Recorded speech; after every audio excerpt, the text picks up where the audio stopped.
जय श्री राधे दोस्तों, केपी की वाणी चैनल में आपका स्वागत है। रोजाना राशिफल से संबंधित सभी प्रकार की जानकारी पाने के लिए हमारे चैनल केपी की वाणी को जरूर सब्सक्राइब करें। अगर आपके जीवन में सेहत, रोजगार, कारोबार, परिवार, दाम्पत्य जीवन, प्रेम संबंध को लेकर कोई भी परेशानी है तो हमें मैसेज के जरिए जरूर बताएं, आपकी जरूर मदद की जाएगी। अगर आपको अपनी शादी के बारे में जानना है कि आपकी शादी कब होगी, कहाँ होगी, कैसे होगी, किससे होगी, किस नाम से होगी, किस दिशा में होगी, कितनी दूर पर होगा ससुराल, किस नाम से शादी करनी चाहिए, किस राशि से शादी करना आपके लिए श्रेष्ठकर होगा, जीवन साथी का रंग रूप, स्वरूप, स्वभाव और उनका कैरियर, आपका कैरियर, अगर आप लव मैरिज करना चाहते हैं तो कुंडली में योग है कि नहीं, साथ ही शीघ्र शादी के सरल उपाय, ये तमाम तरह की जानकारी आप केपी की वाणी से अपनी कुंडली बनवाकर प्राप्त कर सकते हैं। इसके लिए मामूली फीस ली जाती है। वहीं जो जातक 28 वर्ष से कम उम्र के हैं वे अपने जन्मदिन के अनुसार से भी शादी की जानकारी पा सकते हैं। तो आप केपी की वाणी के व्हाट्सएप नंबर पर संपर्क करें और अपनी शादी की जानकारी प्राप्त कर सकते हैं। ऐसे जातक जिनकी आयु 28 वर्ष से अधिक है वे अपनी कुंडली दिखाकर शादी की जानकारी पा सकते हैं। वहीं अगर आप जन्मदिन के हिसाब से लव मैरिज की जानकारी पाना चाहते हैं तो अपना और अपने पार्टनर का जन्मदिन कमेंट बॉक्स में दें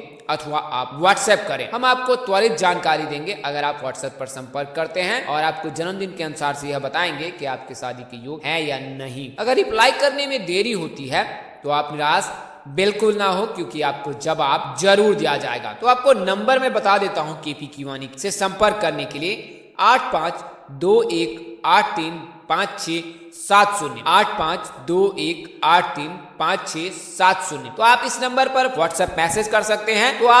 पर व्हाट्सएप मैसेज कर सकते हैं अथवा फोन कॉल कर भी सकते हैं। आपको यह जानकारी चंद्र कुंडली और लग्न कुंडली के आधार पर दी जाएगी। तो यह प्राथमिक जानकारी आपको केपी की वाणी की सेवाओं के बारे में दी है। जिन जातकों को जरूरत हो वे अपनी कुंडली से, और जिन जातकों को जन्मदिन से जानकारी चाहिए वे व्हाट्सएप पर अपना जन्मदिन भेज सकते हैं, तो आपको पूरी जानकारी दी जाएगी। अगर आपकी कुंडली बनी हुई है तो भी आप संपर्क करें। ग्रह दशा अंकित होने पर आपको जानकारी अवश्य दी जाएगी, अन्यथा आप केपी की वाणी से मामूली शुल्क पर अपनी कुंडली बनवा सकते हैं। वहीं जिन जातकों की शादी तय हो चुकी है उन्हें अपनी कुंडली मिलान अवश्य करा लेनी चाहिए। इससे उनके विवाह उपरांत वैवाहिक जीवन की सही जानकारी मिल जाएगी कि विवाह उपरांत आपकी शादी में आपका वैवाहिक जीवन कैसा रहेगा। तो इसके लिए आप केपी की वाणी से संपर्क करें, अन्यथा अपने नजदीक के किसी प्रकांड पंडित अथवा ज्योतिष से भी संपर्क कर सकते हैं। तो आइए अब आज की वीडियो पर नजर डालते हैं। तो जैसा कि आपको अन्य वीडियो में बताया जाता है उसी प्रकार आज मैं आपको ग्रह राशि परिवर्तन के बारे में बताने जा रहा हूं। उन 4 ग्रह राशि परिवर्तन के बारे में बताऊंगा जिनसे 4 राशि के जातकों की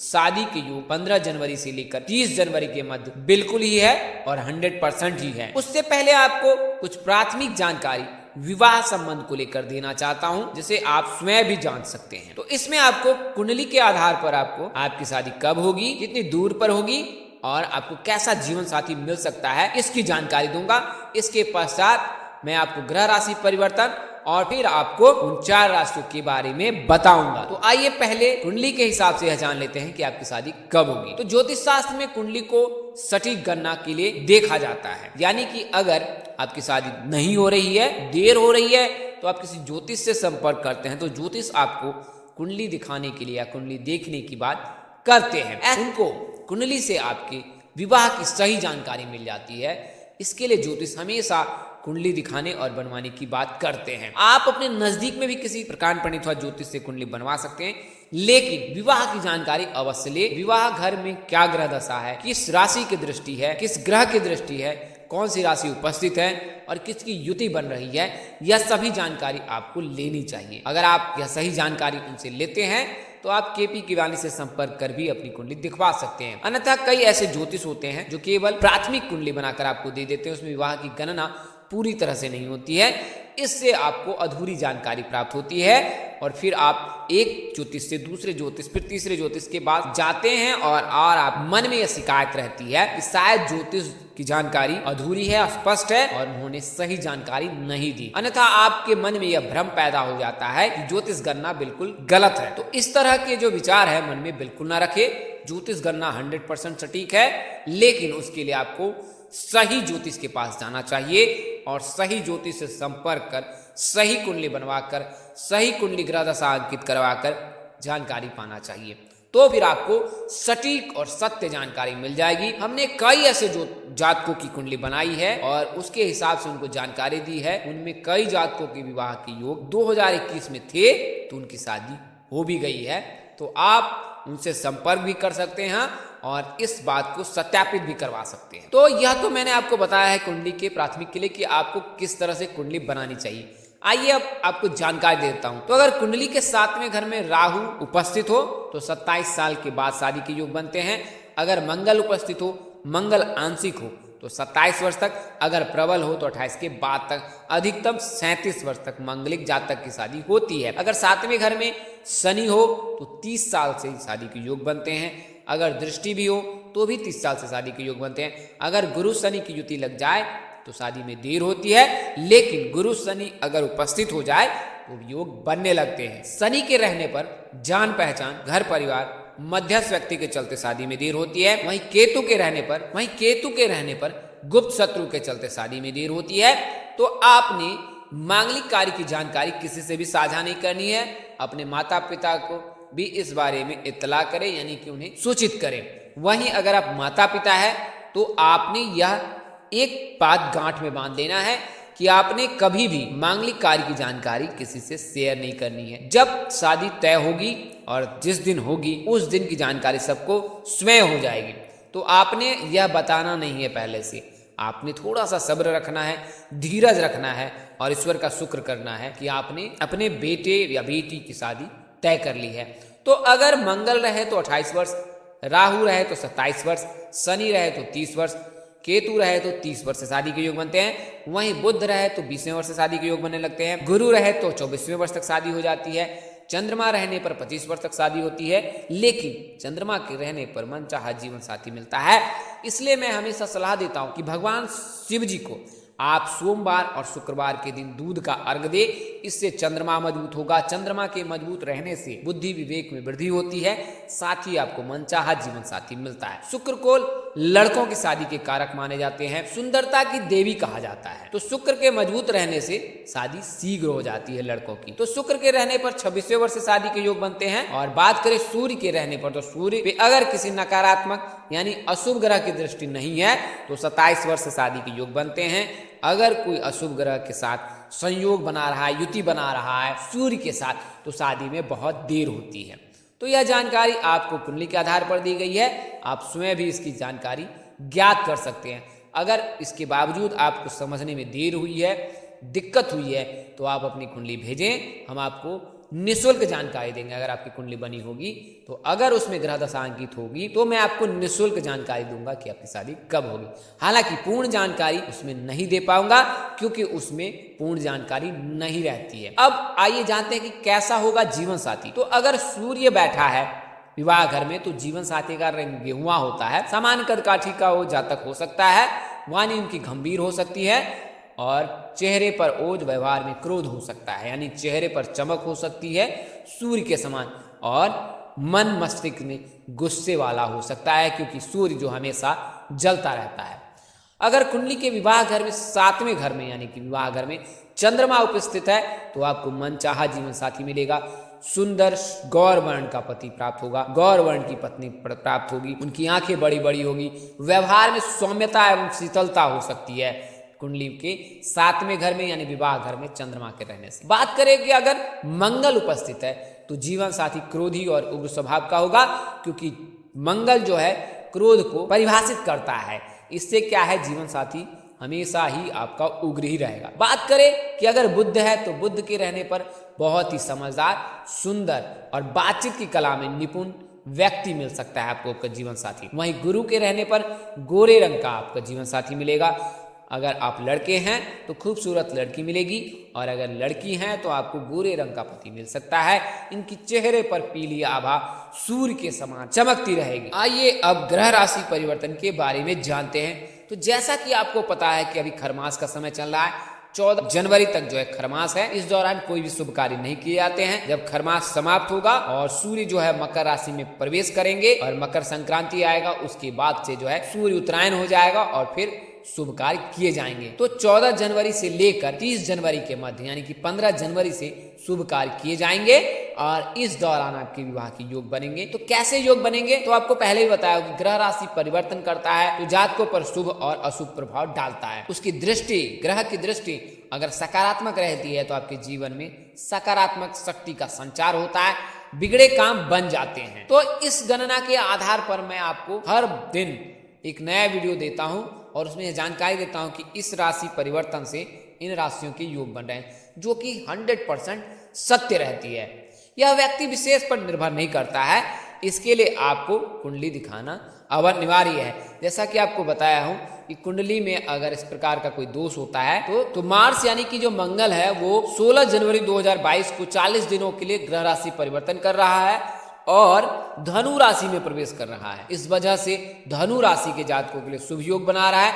वहीं बात करें अगली ग्रह राशि परिवर्तन की, तो बुध जो है वो 66 दिनों के लिए 29 दिसंबर 2021 को 11:30 से 6 मार्च 2022 तक 66 दिनों के लिए मकर राशि में प्रवेश कर रहे हैं। इस वजह से मकर राशि के जातकों के लिए शुभ परिणाम आने वाला है।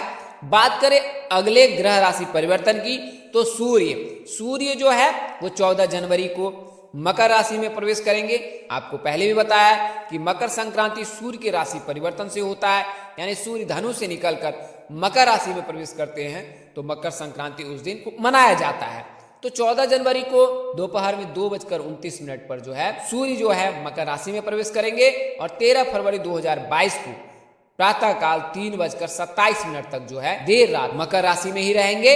इस वजह से मकर राशि के जातकों के लिए भी शुभ परिणाम मिलने वाला है। वहीं सबसे बड़ा ग्रह राशि परिवर्तन जो है वो साल का गुरु का राशि परिवर्तन है, जो कि 20 नवंबर को कर चुके हैं और इनके राशि परिवर्तन से सभी राशियों पर शुभ परिणाम मिल रहे हैं और यह ग्रह राशि परिवर्तन सभी जातकों के लिए शुभ परिणाम देने वाला है।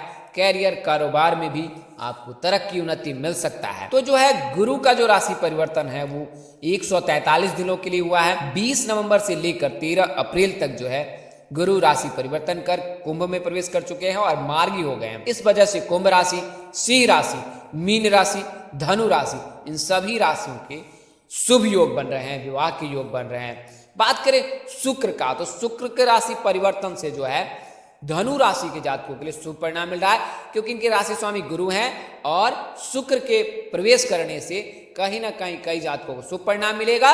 लेकिन अगर गुरु शुक्र की युति हो जाती है तो आपके विवाह में देर भी होती है। तो शुक्र जो है 30 दिसंबर को प्रातःकाल 7:59 पर राशि परिवर्तन कर धनु में राशि में प्रवेश करेंगे और 27 फरवरी तक जो है 10:19 तक जो है धनु राशि में ही रहेंगे। इस वजह से धनु राशि के जातकों के लिए भी शुभ योग बना रहा है और विवाह के योग बना रहा है। तो 4 राशियों के बारे में मैंने आपको पहले बताया। पहली राशि धनु राशि है, इनके राशि स्वामी जो होते हैं गुरु होते हैं। इनके आराध्य देव भगवान श्री हरि विष्णु जी है, दोनों विवाह के कारक माने जाते हैं। इनके शादी के योग जो है 21वें वर्ष से बनने लगते हैं। अगर आपकी कुंडली में किसी प्रकार का कोई दोष नहीं है और आपकी आयु 21 वर्ष से अधिक है तो जनवरी में जो है 15 दिनों में आपकी विवाह के योग बन रहे हैं। बात करें अगली राशि की, तो मकर राशि। मकर बुध के राशि परिवर्तन से मकर राशि के जातकों के लिए भी शुभ योग बना रहा है और 15 जनवरी से लेकर 6 मार्च तक आपके लिए ऐसे योग बन रहे हैं कि आपकी शादी हो ही जाएगी। कुंभ राशि के जातकों के लिए गुरु का राशि परिवर्तन करना शुभ माना गया है, यानी कि गुरु के मार्गी होने से, कुंभ राशि में प्रवेश करने से कुंभ राशि के जातकों के लिए किस्मत के दरवाजे खुलने जैसा है और इससे न केवल विवाह की सभी बाधाएं दूर हो जाएंगी बल्कि कैरियर और कारोबार में भी तरक्की, उन्नति होगी। तो अगर आप कुंभ राशि के जातक हैं और आपकी आयु 22 वर्ष से अधिक हो चुकी है तो आपने शिव जी और शनिदेव की पूजा करनी है और उनकी पूजा उपासना से आपके सभी बिगड़े काम बन जाएंगे। तो कुंभ राशि के जातकों के लिए भी यह शुभ संयोग बना रहा है। सिंह राशि के जातकों के लिए भी यह शुभ संयोग बना रहा है कि आने वाले जनवरी महीने में आपके विवाह के योग बन रहे हैं। 13 अप्रैल तक तो आपके योग ही योग है, इससे पूर्व में भी आपके विवाह के 100% योग हैं। तो आपने शिव जी की पूजा करनी है, लड़कियां हैं तो गुरुवार का व्रत करें और भगवान श्री विष्णु जी की पूजा करें। तो दोस्तों इस वीडियो में आपको उन 4 राशियों के बारे में बताया हूं जिनकी विवाह के योग ग्रह राशि परिवर्तन के आधार पर होने वाली है और यह जो जानकारी है उन जातकों के लिए है जिनके विवाह के योग बन रहे हैं और जनवरी महीने में बन रहे हैं। इस वीडियो में बताई गई जानकारी ज्योतिष, पंचांग, मान्यताओं और धर्म ग्रंथों से दी गई है। हमारा उद्देश्य महज आपको सूचना पहुंचाना है, आप इसे सूचना हेतु ले। इसके अतिरिक्त अगर आप इनको मानते हैं, अपनाते अथवा उपयोग करते हैं तो इसके आप जिम्मेदार हैं। आप चाहे तो केपी कीवानी से संपर्क करें, अन्यथा अपने नजदीक के किसी प्रकांड पंडित अथवा ज्योतिष से संपर्क कर सकते हैं। इस तरह की अन्य वीडियो देखने के लिए हमारे चैनल के डैशबोर्ड अथवा प्लेलिस्ट पर जाएं और अपनी राशि अनुसार वीडियो जरूर देखें। तो दोस्तों, आपको यह जानकारी कैसी लगी, लाइक कर, कमेंट कर, शेयर कर हमें जरूर बताएं। अगर माता को मानते हैं तो कमेंट में जय श्री राधे लिखना बिल्कुल ना भूले।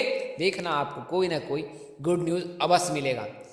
अगर आप मेरे चैनल पर पहली बार विजिट कर रहे हो और चैनल के कार्यक्रम आपको पसंद आए हैं तो चैनल को सब्सक्राइब कर लीजिए, साथ ही बेल आइकन को प्रेस करना ना भूले ताकि आपको आने वाली जानकारी प्राप्त हो सके। माता रानी की कृपा से आपके चेहरे पर हमेशा मुस्कान बनी रहे, आप सौ परिवार स्वस्थ एवं सुखी रहे।